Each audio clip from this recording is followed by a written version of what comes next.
Hi everyone, this is Dr. Aditi Govitrikar and welcome to Dr. A Talks.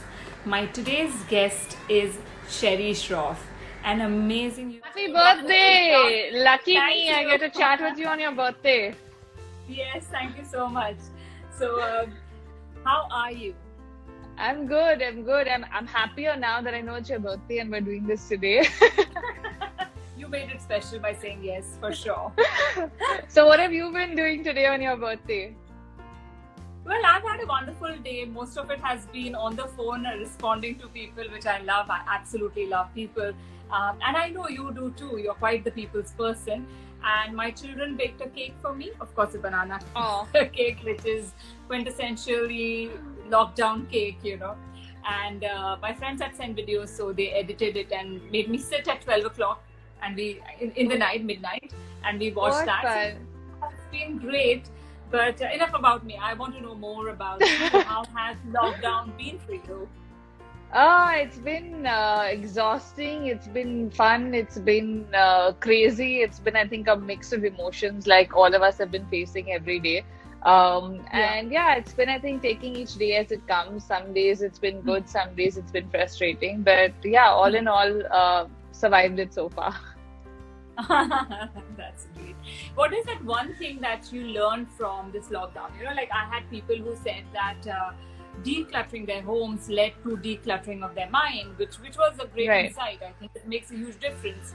What right. has been that one learning for you? I mean, I think a lot of it has been, being in the profession that we're in, and in that sense, where I have, you buy a lot of stuff, those kind of things, which you realize now is kind of pointless. Where I've been living in the same gunji and shorts for like 2 months, and I'm just like, okay, where's all this stuff, all these pairs of shoes, all these bags, and when we see how we've taken little things for granted, like just going out with our friends, or whether it's going to the beach or traveling, which we never took seriously. Like I think for me, thanks to my job, I traveled so much that it was just a given. Like it wasn't like anything. After a point, you're just like, oh yeah, I'm going here, I'm going there. And now when you sit back and think about those trips, and you realize, I don't know when's the next time I'm going to be going anywhere. That kind of makes you value everything more. So I think definitely not taking things for granted, and less is more. Like thinking, do we really need all the stuff that we buy, or should we be buying less? Should we be buying smarter? All of those things. Conscious consumption, I think, is the Yeah, word to live by now. I mean, I realize that as well. So I completely get what you're saying. And I did see a video of yours where you mentioned that going down with your dog for a walk also has become like a tedious task.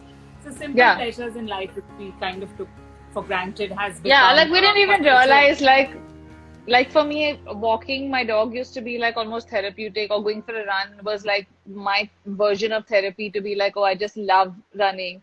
And now when I think of it, I'm just like, wow, I don't know when I'm gonna be able to just go for a run and freely run. Or when I take Mars for a walk, I'm just like, okay, now change your chappals, wear a mask, wipe his paws. And there's just so many like boxes to tick, where it just feels like, you're like, wow, it's not fun anymore. Yeah.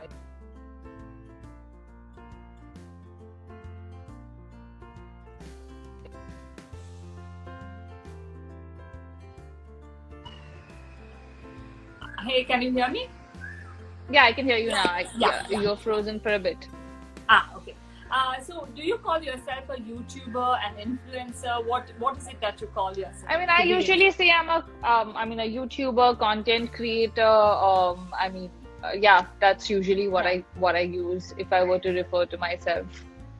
Yeah, yeah.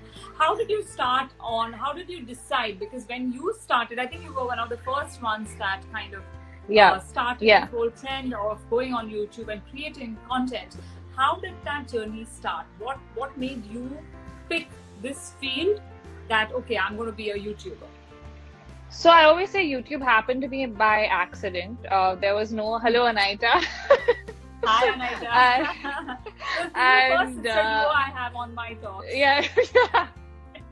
So I was modeling, as you know, for a while, and then I had a blog, a text blog as well, but I hated writing. But it was just something at that point to kind of share whatever you learn about beauty and fashion, and when you model for so many years, you must know as well, you just learn so many things on the job that you want to share. And everybody was blogging at the time. So I had a text blog, but I was a terrible writer. And around the same time, I had a network approach me that owned multiple channels on YouTube saying, why don't you video blog? It's just like a text blog, but a video format. And you're a model, so obviously you're not like camera shy and stuff like that. So I looked at it as an additional, modeling gig. And I was like, okay, sure, let me try it. Started working with them. And I think within the first 3 or 4 months, I kind of took over that channel like it was mine. And I realized that, oh my God, this is so fulfilling. And this is something that I love doing. And it's the perfect match for me where with a text blog, I used to struggle with writing, but with just, talking on camera and doing my own thing, it just feels like it was meant to be. And then I left them and started my own channel. And at that point, there was no real YouTube as we know it. It wasn't really like an it career, or there was no money involved. It was all just a passion project which grew over the years. And yeah, so that's how I kind of started. So YouTube happened to me by accident, and I'm so glad it did. What were the big mistakes that you made? So if you have to enlist maybe 3 mistakes when you started on, and this is especially for people who want to create content or want to be YouTubers, Right. because it's such a great career now for a lot of people. So what would your advice be? That what is it that they I should think avoid? the biggest mistake is, I think people think they need to invest a lot of money in this, like that, oh, I need to be rich to do this. I need to buy a camera. I need to do this. You can actually do it with your phones or webcams. And that's how the format used to be. It was meant to be real people who are starting video blogs online without thinking about, oh, I need a professional DSLR, or I need this, or I need that, or I need a team. So for the longest time, I shot, edited, uploaded all my content myself. And I have the same camera that I bought, 7 years ago, that I'm still using for most of my content. So it's not something that, you need. Of course, you can, add more investment to your projects and better them, but it's not a necessity to start. So that's the biggest misconception I think people have. The second thing would be to follow trends. I mean, online trends are like a daily changing thing, and everybody wants you to just be like, oh, this is it, why don't you do this? And it might not necessarily be you. So whether it's a full face of makeup,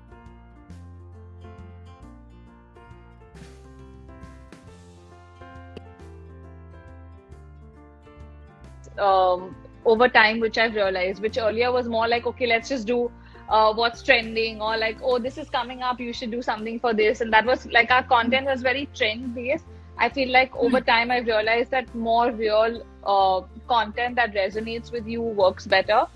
And the third thing I would say is just be yourself. So if you're someone who has whatever, like whether it's a lot of makeup or and you like that, or if you like to be raw and real, just be who you are and embrace yourself. Because if you're in this for the long haul, it's going to be really hard to pretend for like that long. And also, video is a very transparent medium.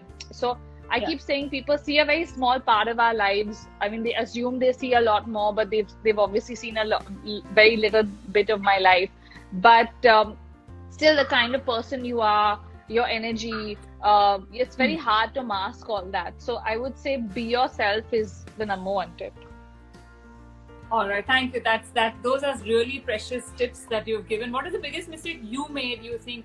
Of course, I know you said that following trends was something that you thought.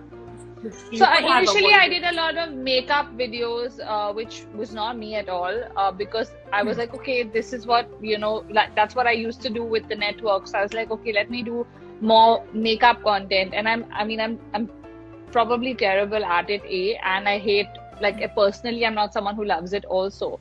So for me, ever since I stopped that, or not caring, like where I could do videos with just lip balm on, I think that was the best feeling ever, and I've never felt more like myself. So if I could change one thing, that's what I would have changed. Okay, so how do you create content? How do you plan for a video? Like suppose you have to put out, are you regular with it? Do you plan it that, okay, this day and this day is when your videos are uploaded? How does process work for you? So for me, it's every Monday, Friday. That's been the standard since I launched my channel, and I never miss. And if I miss, I make it up. Like, I mean, if there's a technical glitch or an issue or whatever, then it's usually made up the next. I mean, like it would go on a Saturday or Sunday or whatever. I think the only time I didn't upload was a week before my wedding and when I had TB and I took a complete break for like 3 months. Other than that, I don't think I've taken too many breaks. I'm fairly consistent, and I feel like that becomes part and parcel of who you are as a YouTuber, because when you start that and you do that, that is kind of your job. So it's not about doing, paid promotions or content. It's about being consistent and creating content. It's like having your own show. So for me, it's like my show airs on Monday and Friday in my head, and that's how I function. I don't usually do any kind of like pre-planning. I used to shoot, edit, upload the same day, and I still do that some days when I'm like feeling like really like overwhelmed, or I'm not thinking of what I can, film. Very often I wake up on a Monday and I'm like, what am I going to do today? And then I come up with an idea, film it, edit it, and it goes up. So at best, I mean, I would now like probably shoot like a day or two in advance. Like tomorrow's video was just shot yesterday. And I mean, and that's also just because now when I work with an editor and everything is remote, it just takes longer because I have to upload the raw footage and all of that. Otherwise it would be the same day or the day before. It's not really something I planned, because I feel like digital trends and digital content is so short-lived that it changes every few hours, right? Like we don't know what's going to happen in the world, and sometimes you shoot a video maybe just a week before and it seems so irrelevant a week later. So I don't really do like any pre-planned content or shooting a lot of content in advance, because I just feel like we don't know. It's more like a take each day as it comes kind of situation. And like with the pandemic, I think when we had the announcement that there's going to be a lockdown and this is a pandemic, I had actually shot 2 videos for that week.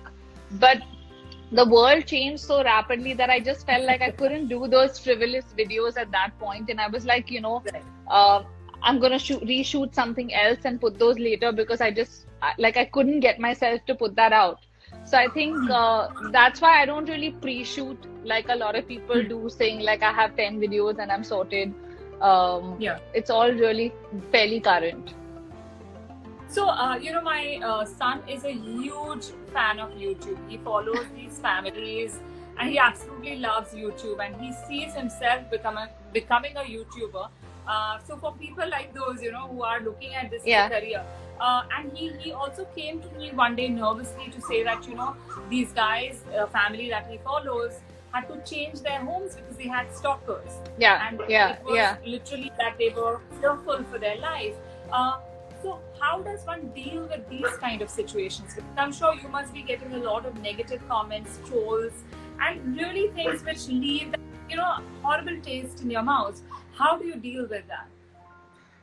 So I think, there's 2 sides to it. I think you have to be responsible yourself to not put out like, where you live or things like that. Like I realized that pretty much early in the game, where I was just like, okay, this picture could kind of give out my location, and I don't think that that's something I want to do, and I want to like kind of be safe. Or when I travel alone, a lot of the times, like you see a lot of us, the trend used to be, you check into a hotel and you're like, I'm here, I love this hotel, and whatever. And now a lot of the times when I'm alone, I don't do that. I might tag it once I leave the hotel so that there's no way anyone's going to get to me. But I think you have to be responsible that way. Otherwise, you're putting yourself in a position that could end badly. And the other thing is, I think also in India, it hasn't caught on as crazily as it has in the West. Like it's probably like, how people in Bollywood feel here, where their houses are completely like stalked every day and there's like a zillion people outside and there's no option but to have like security and things like that. So I think if you're responsible here, you can still kind of, get away with like being safe, with just being mindful. In terms of hate, there's obviously a side to it that you can't ignore. There's going to be love and there's going to be hate. But the only thing you can do is kind of, I think, respond to trolls or like be the best version of yourself when you do that. Because I feel like obviously if someone's abusive, you don't want to respond to that in an abusive manner. For me, it's usually just responding and saying, this is not cool. You're going to be blocked, so please stop, and that's it. So it's usually stuff So you like do that. respond. You don't ignore them. You do respond. No, I to don't them. ignore them. I just feel like ignoring people, whether it's negative or positive, both ways. I feel like when you ignore them, you kind of give them the license to do this to other people. And sometimes people say, oh, responding to them is what they want. They want a reaction out of you. But I think that's fine, because the reaction I'm giving them is not the kind they want. I'm not like going ballistic and screaming and saying, oh, how can you say this to me? I'm actually just telling them that this is not a cool thing to do. And more often enough, I think it's like about 80 times people turn around and say, I'm sorry, I didn't mean it that way, or I should have rephrased that to be polite. And they kind of realize that they've made that mistake. So I think that it helps in most cases. Okay. So for everybody who's listening in, again, don't react, but do respond, because that is very, very crucial. And that's what even I've been doing. I get a lot of comments when I'm doing live that what's the point? And you're wasting time and things like that. And for me, it is like I'm trying to spread positivity, because everybody is anxious. There is, that underlying tone of defeatism, because we can't really do anything when as far as this is concerned. And then if you have a conversation with somebody, learn a couple of new things. Every single talk that I do, there are always some takeaways, keeping that context. And that's why I do these talks. And that's what I've told people who ask me that why are you doing this? What's the point of all this? Right? So that is great. Now, what next? Now that, the world has changed, our new norm, so to say, is completely not what it used to be, and it can never go back to who we were before. How are you looking at it? Have you made any preparations, or are you just saying, let me see when it opens up how I'm going to deal with this? I think definitely we've all become more mindful, as I said. Like, I think consumption patterns and things like that have changed for good. And I think even the whole space of content creation has changed for the better, as we see less and less branded posts, more people doing organic content, going back to their roots as to what they kind of started with. And it's more like, I think those kind of patterns are not going to change for a while, because even after the lockdown is lifted and we go back to life, I don't think we're going to forget this experience, because it's been so long drawn.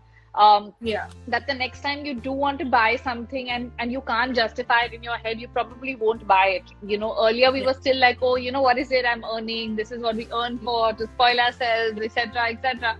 Now, I don't think those reasons work anymore, because when you think of it, you're just like, oh no, I should not be, this is not what I need right now.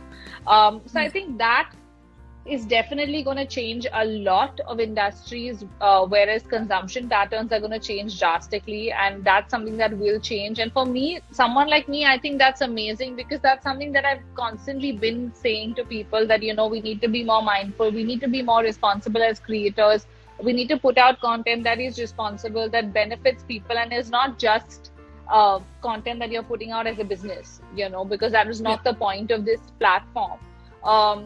So I think that will definitely change, which is a good thing. And I think we will see a lot of those kind of changes.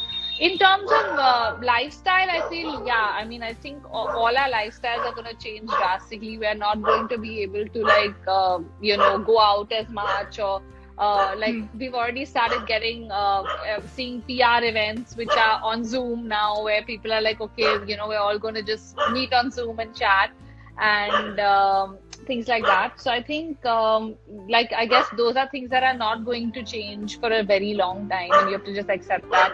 Travel seems unrealistic this year. It just seems like there's no way it's going to happen. So yeah, I think it's a mix of... That's such a pity. And I think even after things open out, it's just going to be like everybody is going to struggle in some space or the other.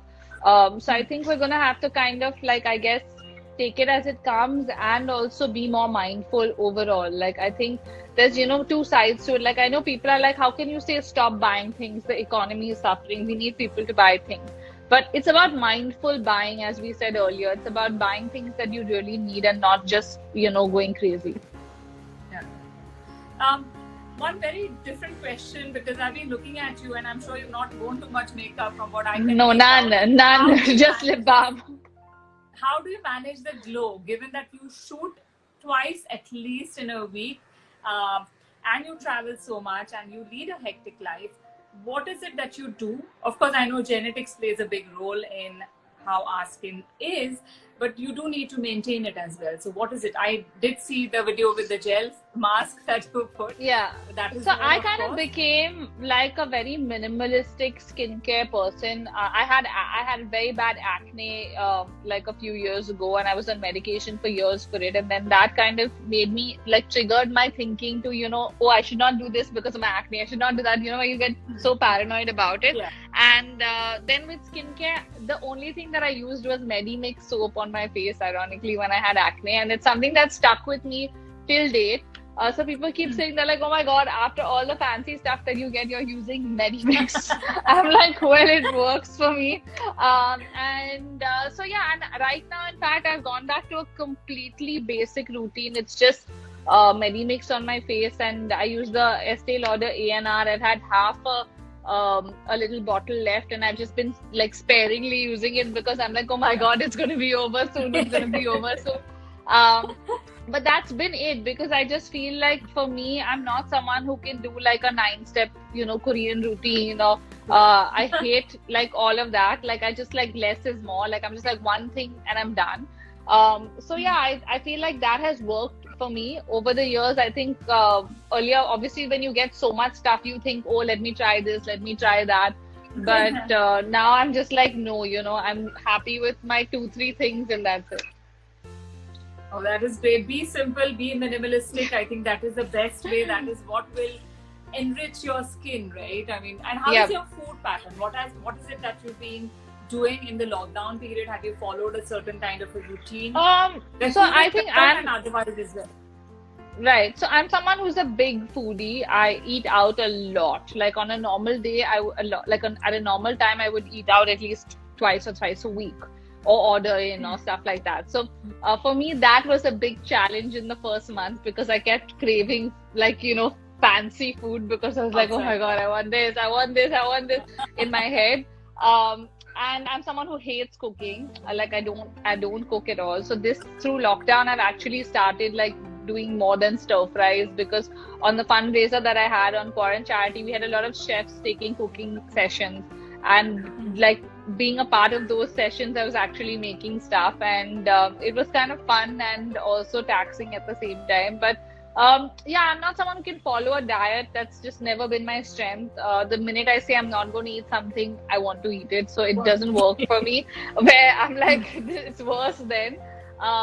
So yeah, I mean, I've largely been eating home food pretty much now for 2 months, sparingly. Like I barely ordered maybe a couple of times in the whole 2 months as a treat, which is rare. So it just feels like that angle, I've kind of gotten used to eating more at home.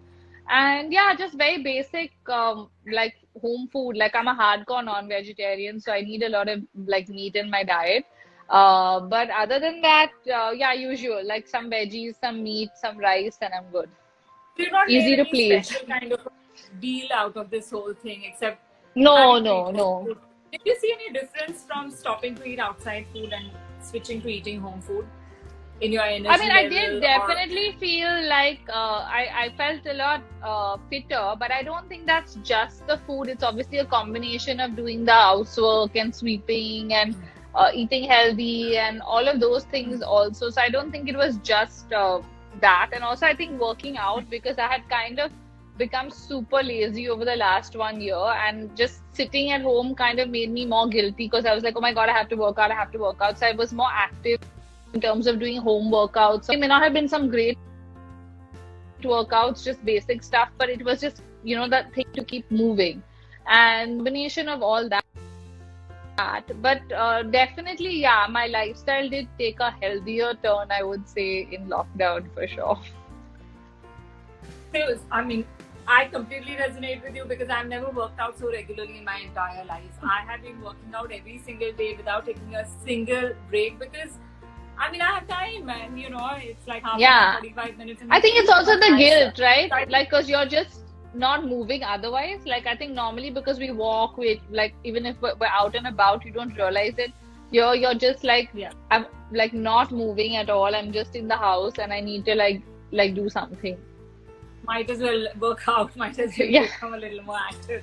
Absolutely. Now, on the personal front, when you got married, was Vaibhav okay being part of this whole YouTube journey, or was he like, I'll stay out of it? I know I've seen him on the YouTube videos, but how was the reaction when he So we got had involved? already actually started coupling as a couple before we got married. The channel that we have together, and we used to do a lot of challenges and stuff like that even before we got married. So it was never like a oh, whether I want to do this or not. And also because of his acting and modeling background, he's someone who's fairly comfortable in front of being in front of a camera, which I think makes the job a lot easier because we both have that background.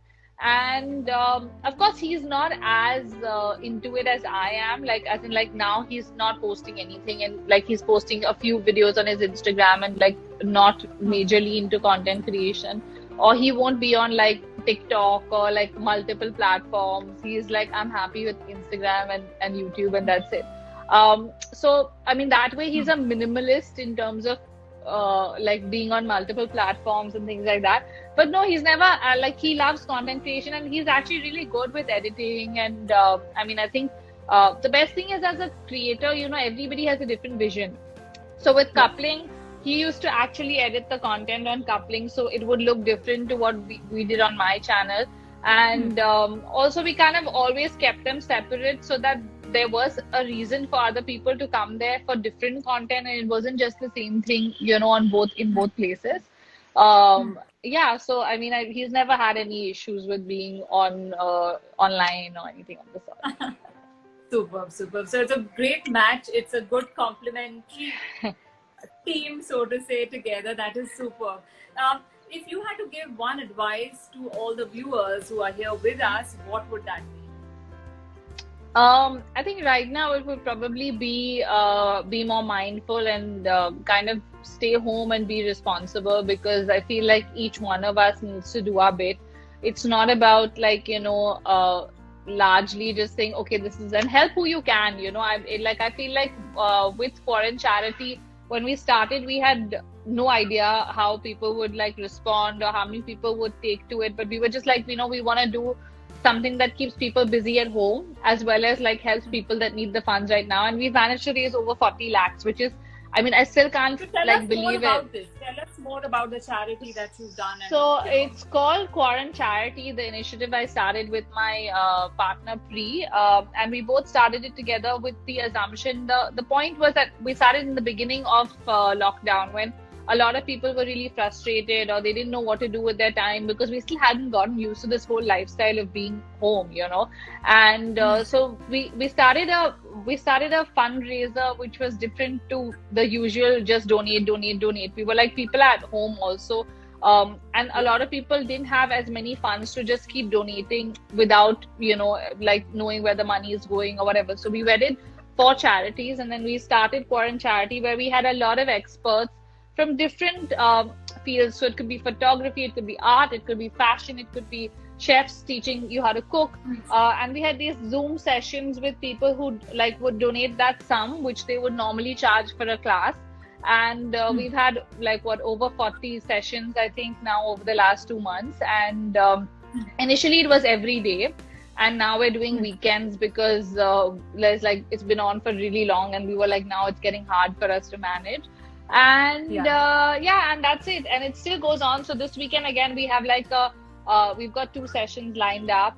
We have a photography session and something else. So it's just different stuff. Like every weekend you'll have different stuff. So if you kind of check my Instagram, or if you check Foreign Charity on Instagram, you'll find the schedule, and you can just donate the amount and join the session.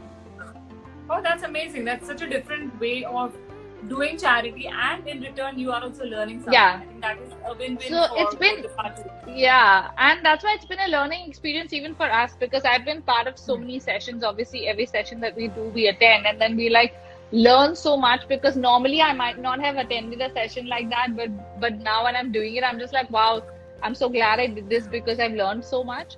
So I think it's a great learning experience, and it's amazing for people at home right now who want to like do different things but don't know how, Yeah. because we are doing all that work. All you got to do is just donate and join the session. Correct, absolutely. So, Sherry, thank you so much for coming on Dr. A Talks and sharing your Thank you. insights and this amazing charity that you are doing. All the very best for that. Thank you. God Thank bless. you. Thanks a lot. Have a wonderful birthday. Thank you so much. And thank you to all the viewers who wished me. I have not personally taken your name, and thank you, but I have read the comments, and thank you so much for being on the live with us. See you, Sherry. Thank you. See you. Bye. Bye. Bye.